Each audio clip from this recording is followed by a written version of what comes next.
한반도 인류 역사 부록, 인간의 기원과 이동, 그리고 전개.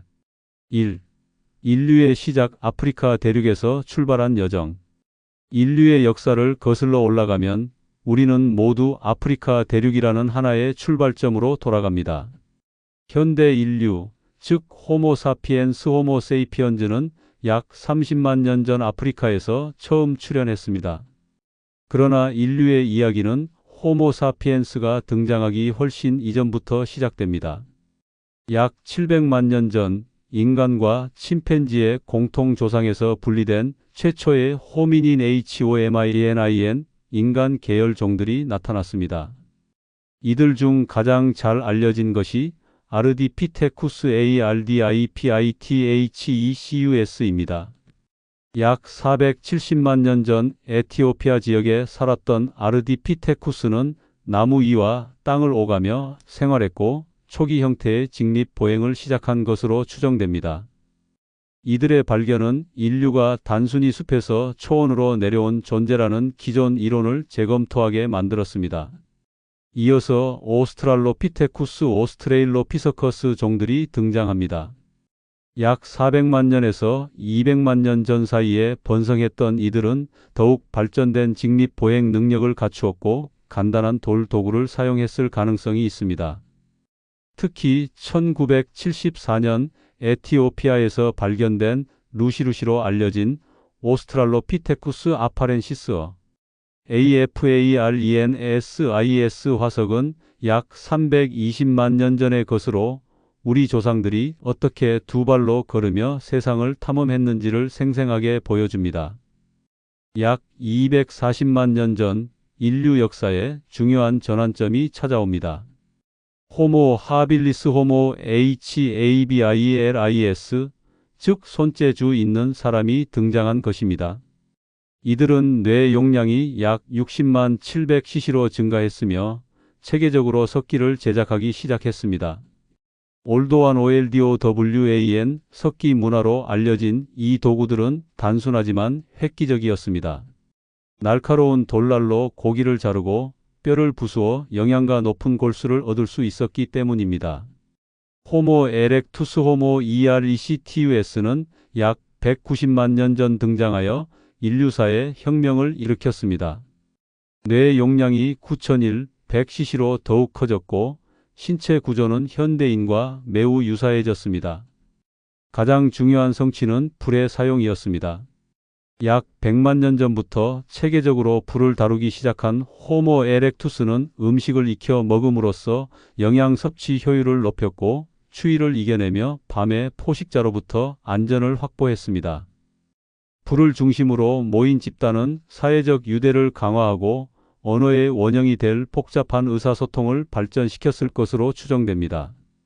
더욱 놀라운 것은 호모 에렉투스가 아프리카를 벗어나 최초로 유라시아 대륙으로 확산된 인류라는 점입니다. 약 180만 년 전 조지아의 드마니 CDMANISI에서 170만 년 전 중국과 인도네시아 자바섬에서 호모 에렉투스의 화석이 발견되었습니다. 이는 인류가 단순히 한 지역에 머물지 않고 끊임없이 새로운 환경에 도전하고 적응하는 존재임을 보여줍니다. 약 30만 년 전 아프리카 동부와 남부에서 현대 인류인 호모 사피엔스가 출현합니다. 모로코의 제벨 이르후드 JEBEL IRHOUD 유적에서 발견된 약 31만 년 전 화석은 현대인의 특징인 둥근 두개골과 작은 얼굴을 보여줍니다. 호모 사피엔스는 뇌 용량이 평균 1350cc로 증가했으며 무엇보다 추상적 사고, 예술적 표현, 복잡한 사회 조직을 만들어낼 수 있는 인지 능력을 갖추었습니다. 약 7만 5만 년 전 호모 사피엔스는 아프리카를 벗어나 전 세계로 확산되기 시작합니다. 이른바 아프리카 단일 기원설 아우트 오브 에프리카로 알려진 이 대이동은 인류사의 가장 극적인 장면 중 하나입니다. 중동을 거쳐 아시아로, 유럽으로, 그리고 마침내 아메리카 대륙과 오세아니아까지 호모 사피엔스는 지구상의 거의 모든 환경에 적응하며 번성했습니다. 2. 동아시아로의 확산 한반도로 향하는 긴 여정. 아프리카를 떠난 호모 사피엔스가 동아시아에 도달한 시기는 약 5만 4만 년 전으로 추정됩니다. 이들은 여러 경로를 통해 이동했을 것으로 보입니다. 일부는 중동을 거쳐 중앙아시아와 시베리아를 통해 동진했고, 다른 일부는 인도 남부 해안을 따라 동남아시아를 거쳐 북상했을 가능성이 있습니다. 중요한 점은 이 이동이 단순한 직선 운동이 아니었다는 것입니다. 수천 년에 걸쳐 여러 세대가 천천히 이동하면서 각 집단은 만나는 환경에 적응하고 때로는 다른 집단과 혼합되었습니다. 특히 동아시아에 도달한 호모 사피엔스는 이미 그곳에 살고 있던 데니소바인 DENIS OVANS과 같은 고대 인류 종과 만나 유전자를 교환했습니다. 현대 동아시아인과 오세아니아인의 DNA에서 발견되는 데니소바인 유전자 약 16%는 이러한 고대의 만남을 증명합니다. 한반도에 인류가 정착한 시기는 정확히 특정하기 어렵지만 고고학적 증거들은 구석기 시대 후기, 즉 약 4만 3만 년 전부터 인류 활동의 흔적을 보여줍니다. 한반도는 지리적으로 유라시아 대륙의 동쪽 끝에 위치하여 대륙으로부터 남하하는 집단들이 도달하는 최종 목적지 중 하나였을 것입니다. 충청북도 단양의 금굴에서는 약 4만 3만 년 전의 석기와 동물뼈가 발견되었습니다. 강원도 양양의 오산리 유적에서는 약 2만 년 전의 구석기 유물이 출토되었고, 경기도 연천의 정곡리 유적에서는 아슐리안 ACHEULEAN 계열의 주먹도끼가 발견되어 동아시아 구석기 연구에 중요한 전환점을 제공했습니다. 정곡리 유적의 일부 석기는 약 30만 20만 년 전으로 거슬러 올라가며 호모 에렉투스나 그 후손 집단의 활동을 암시합니다. 한반도의 자연환경은 초기 인류에게 매력적이었습니다. 온대 기후는 사계절이 뚜렷하면서도 극단적이지 않았고, 산과 강, 해안이 어우러진 지형은 다양한 식량 자원을 제공했습니다. 사슴, 멧돼지, 물고기, 조개류 등 풍부한 동식물은 사냥과 채집을 통한 생존을 가능하게 했습니다. 빙하기 동안 한반도는 대륙과 더 밀접하게 연결되었습니다. 해수면이 낮아지면서 황해의 상당 부분이 육지가 되었고, 이는 대륙으로부터의 이동을 더욱 용이하게 만들었습니다. 마지막 빙하기 최성기 약 2만 년 전에도 한반도 남부는 비교적 온화한 환경을 유지했고, 이는 인류 집단이 지속적으로 거주할 수 있는 피난처 REFUGIUM 역할을 했습니다.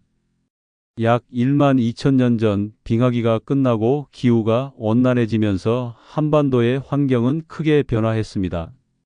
해수면이 상승하여 현재의 해안선이 형성되었고, 숲이 확대되면서 생태계가 풍부해졌습니다.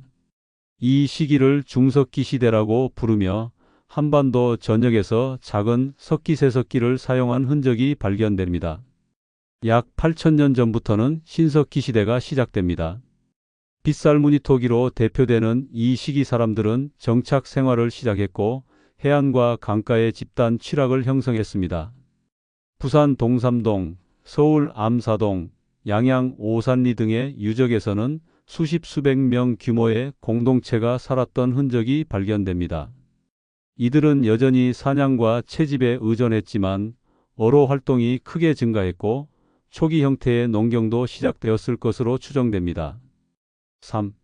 유전적 유산 아프리카와 한반도를 잇는 DNA의 실타래. 현대 한반도 사람들의 DNA를 분석하면 놀라운 이야기가 드러납니다. 우리 모두는 아프리카 조상의 유전적 흔적을 간직하고 있지만, 동시에 수만 년 동안의 진화와 적응, 혼합의 결과로 독특한 유전적 특징을 발전시켰습니다.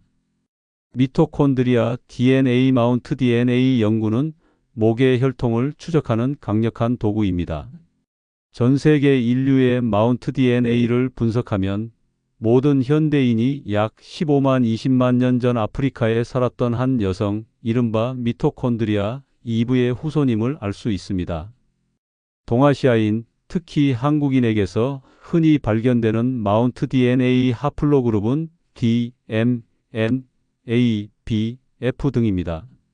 이들은 모두 아프리카를 떠난 초기 이주 집단에서 파생된 것으로 약 5만 6만 년 전 중동과 남아시아를 거쳐 동아시아로 확산되었습니다. Y 염색체 DNA는 북의 혈통을 보여줍니다. 한국인 남성에게서 가장 흔한 Y 염색체 하플로그룹은 O 약 4050%, O1 약 1015%, C 약 1015% 등입니다.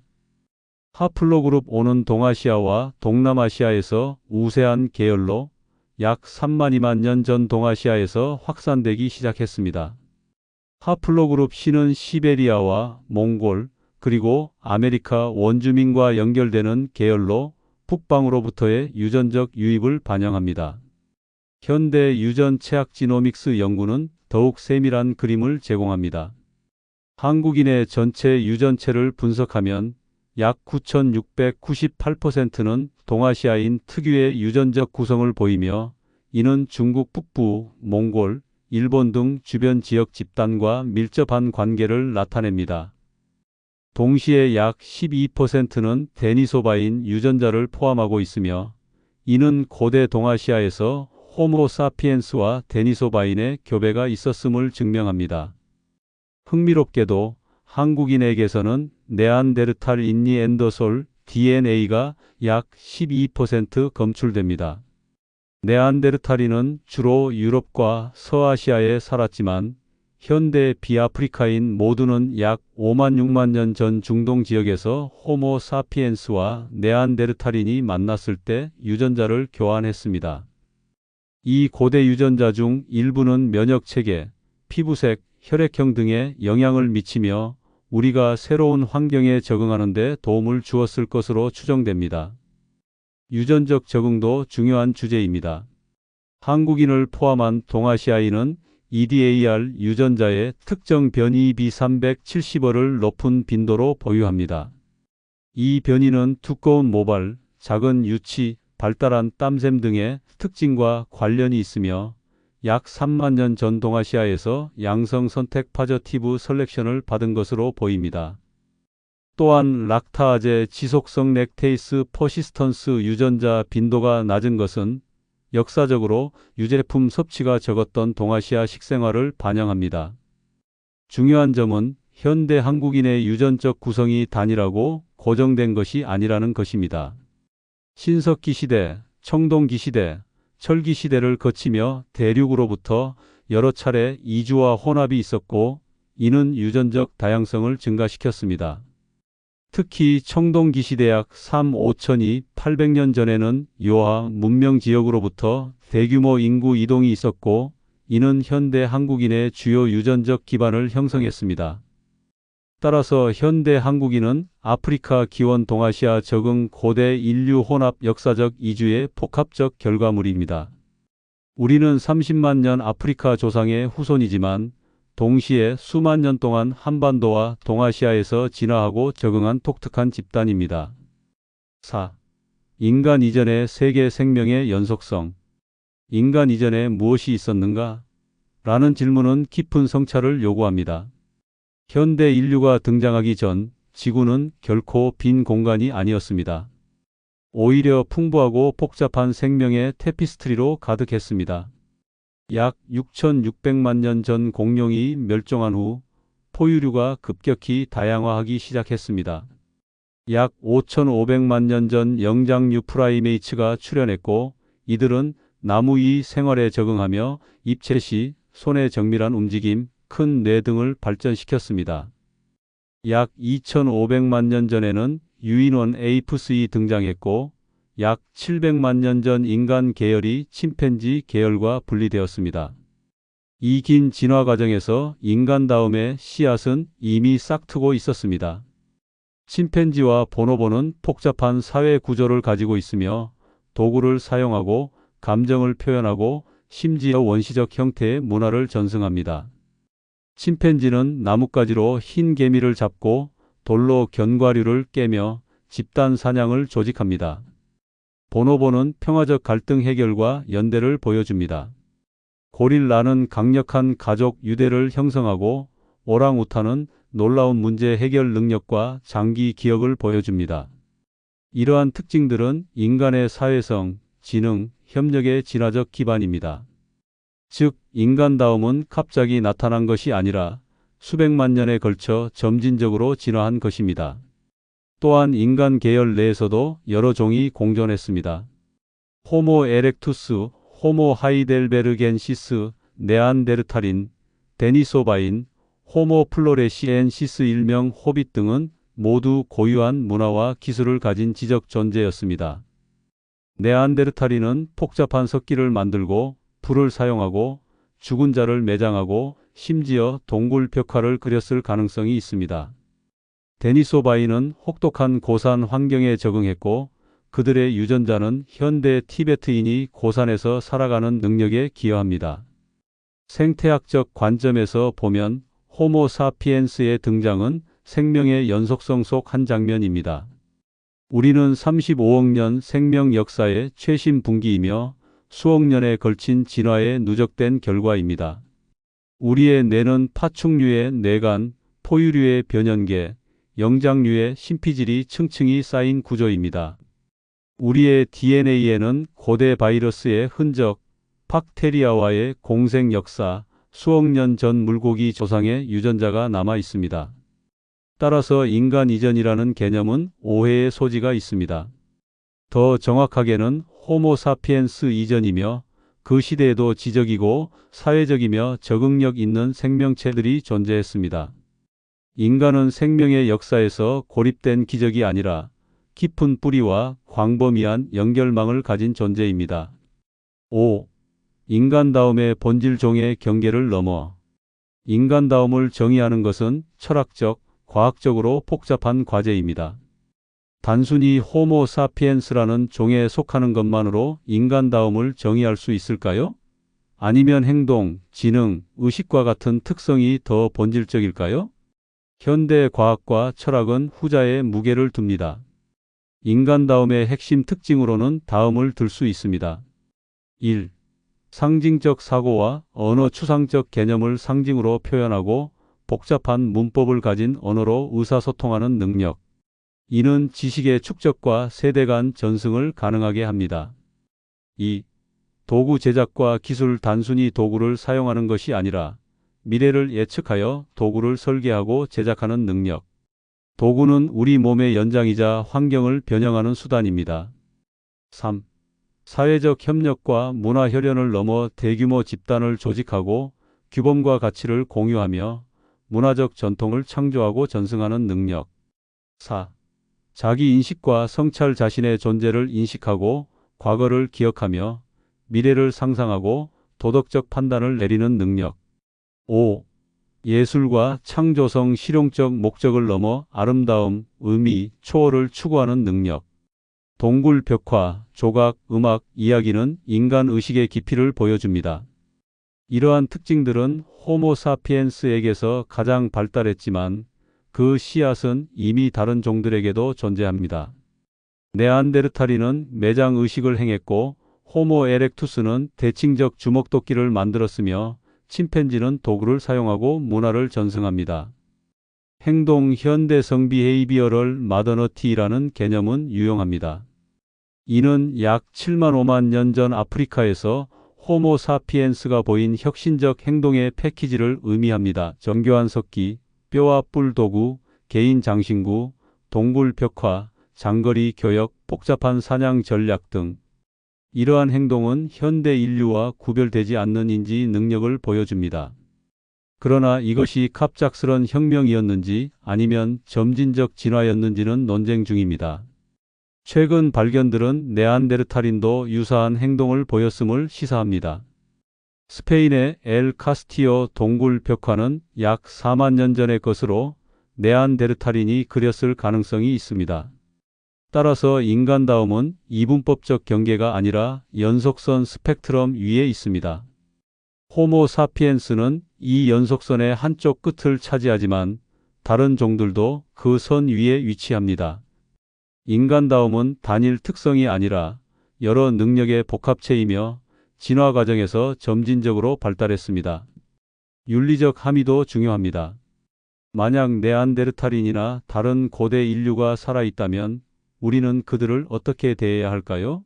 그들도 인권 혹은 지적 존재의 권리를 가져야 할까요?